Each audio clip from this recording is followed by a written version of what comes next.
8 years ago, my sister got pregnant. The father wasn't involved and my sister didn't want the baby. But she also couldn't bring herself to terminate or adopt out to strangers. She approached me and my now ex-husband and asked if we would be willing to adopt her child. We weren't sure as we were concerned this would lead to issues down the line, but my sister insisted that it wouldn't, so we ultimately agreed. Before Lucy was a year old, my husband left us both because my sister lied about Lucy's father. When Lucy was 4, I got together with my wife, and we married last year. My sister has said that seeing me and my wife with Lucy, who is now 7, confirms to her that she made the right decision. When I first adopted Lucy, my husband and I told my sister that we wanted multiple children, which she said she was fine with at the time, but now my wife and I are looking into our options and my sister objects. My sister has been staying with us since July because her boyfriend kicked her out. She keeps asking Lucy if she's sure she wants siblings. Lucy has said that she does, and telling us she's worried we won't be able to give Lucy what she needs. And then today happened. We had an online consultation with a fertility clinic to talk about sperm donation. We told my sister about it and asked her to keep an eye on Lucy while we talked. The Wi-Fi went randomly on and off 3 times during the session, booting us out of the call each time.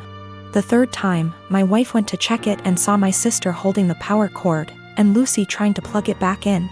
Lucy saw my wife and said, "Auntie keeps turning the Wi-Fi off." Wife plugged it back in.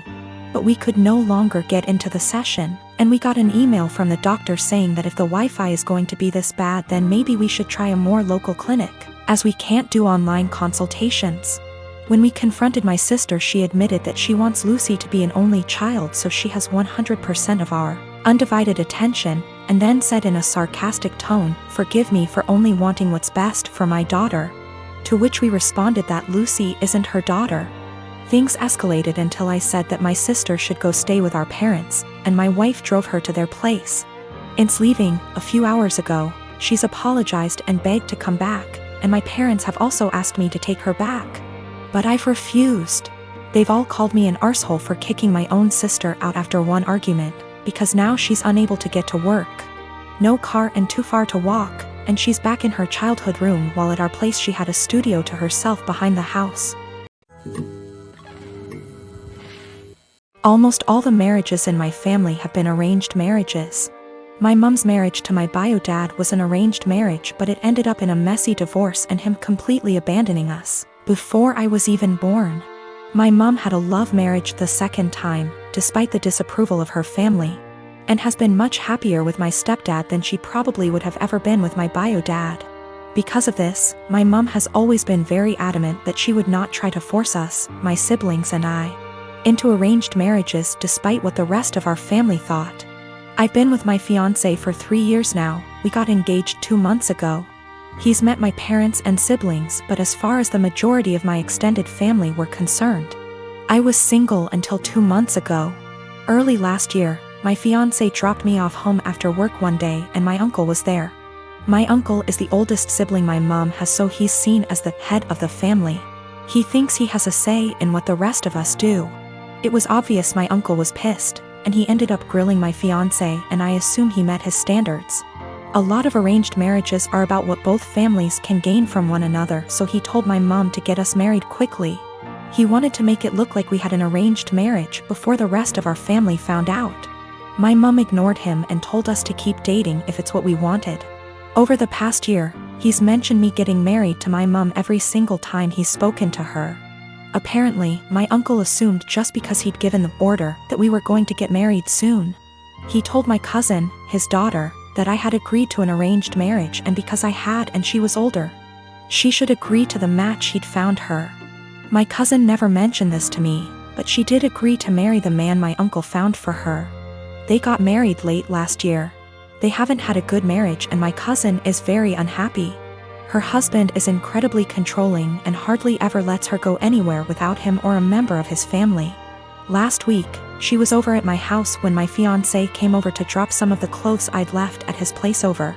When I told my family about my engagement, they all assumed it was an arranged marriage and I didn't bother clarifying because it really isn't anyone's business. You don't tend to do sleepovers if you're having an arranged marriage, so my cousin knew immediately it wasn't what she assumed. She started asking me questions about my relationship and I answered honestly. She got really angry at me and kept demanding to know why I didn't tell her about him. The thing is, I'm very close to this cousin, but I also know how our family is about dating and I didn't want my male cousins trying to strong-arm my fiancé. They've jokingly threatened this before. She pretty much blamed me for her arranged marriage and said she only agreed because she thought I was going to have one too, and if I had told her I had a boyfriend, she would have had the courage to stand up to her family. She hasn't spoken to me since. I do feel bad for her. I know how unhappy she is, but if she had mentioned what my uncle told her earlier, I would have clarified. I don't want this to be the end of our relationship, but I don't know what I can do to fix this.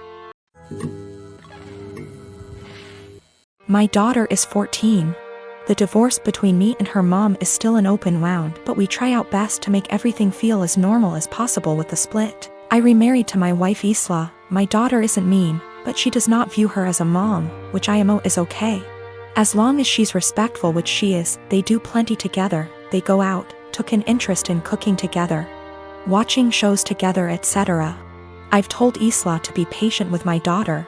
If something is wrong, I'd expect her to come to me and I will talk with my daughter and make sure we resolve the issue.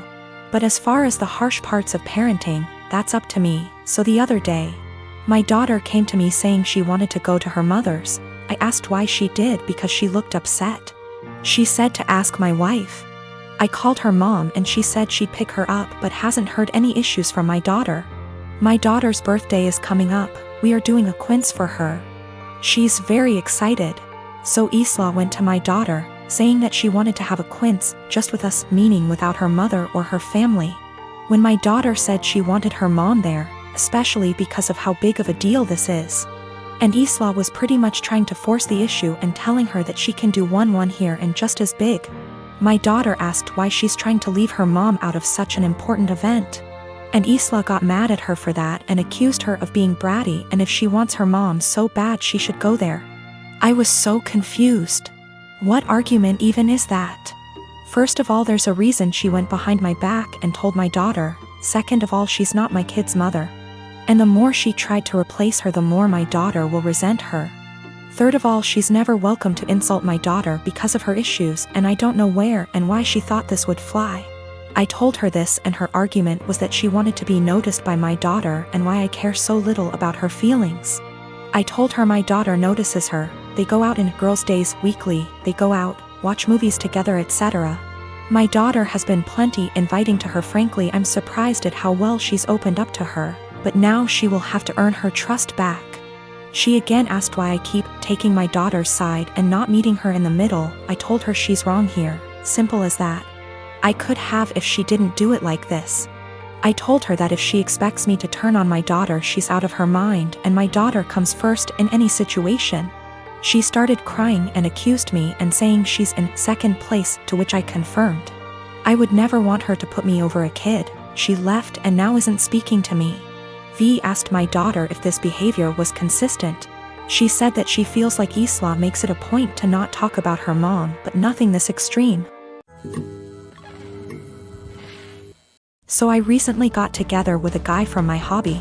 He asked me out first and I had some doubts that we'd work together as a couple because of the age difference.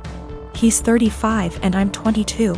So, in my apartment, since it's an old house that was originally a single-family house, there isn't much soundproofing. And the floors creak when people move. I've gotten used to the sound of the guy upstairs getting up at 4 a.m. since he starts work at 5. And the sound of the girls in the apartments to either side of mine watching telenovelas till midnight, taking work calls all day and having friends over on weekend nights.